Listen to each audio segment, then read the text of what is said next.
يا أيها المزمل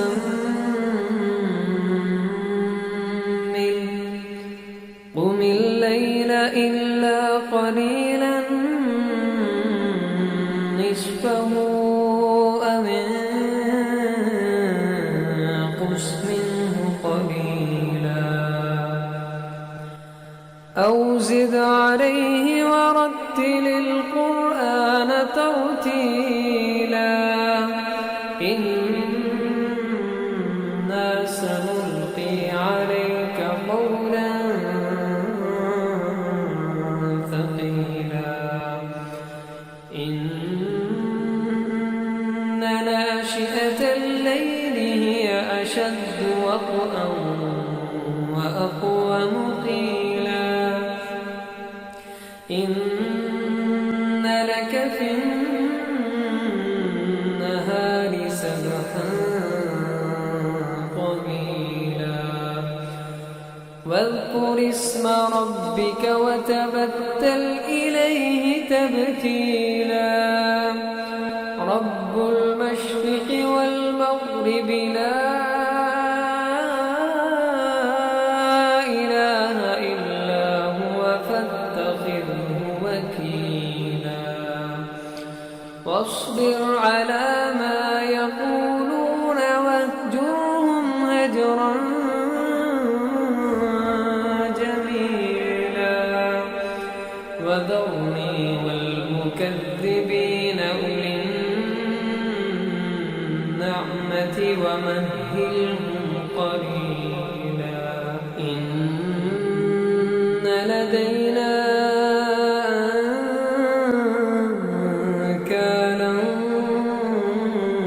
وجحيما وطعاما ذا غصة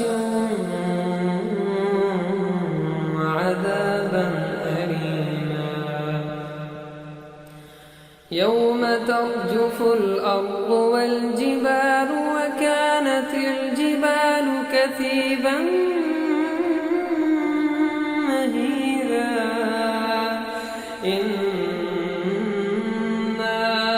أرسلنا إليكم رسولا شاهدا عليكم كما أرسلنا إلى فرعون رسولا فعصى فرعون الرسول فأخذناه أخذا وبيلا فكيف تتقون إن كفرتم يوما يجعل الولدان شيبا السماء منفطر به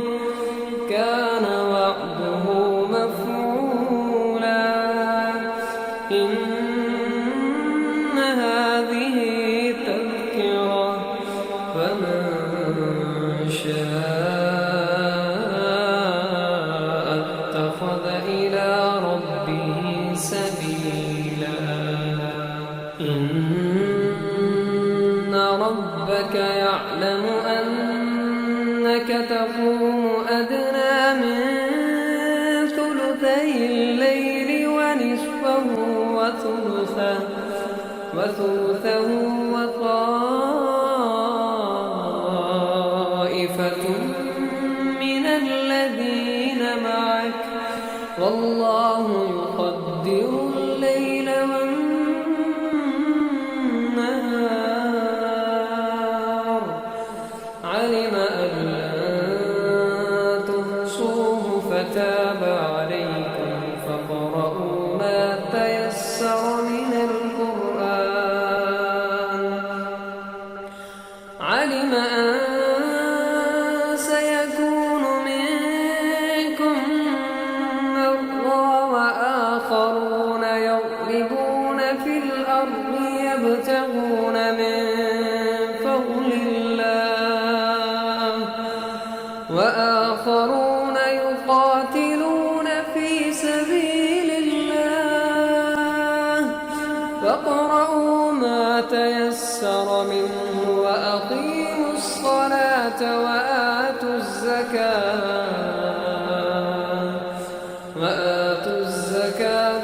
وأقرضوا الله قرضا حسنا وما تقدموا لأنفسكم من خير تجدوه عند الله هو خيرا وأعظم أجرا واستغفروا الله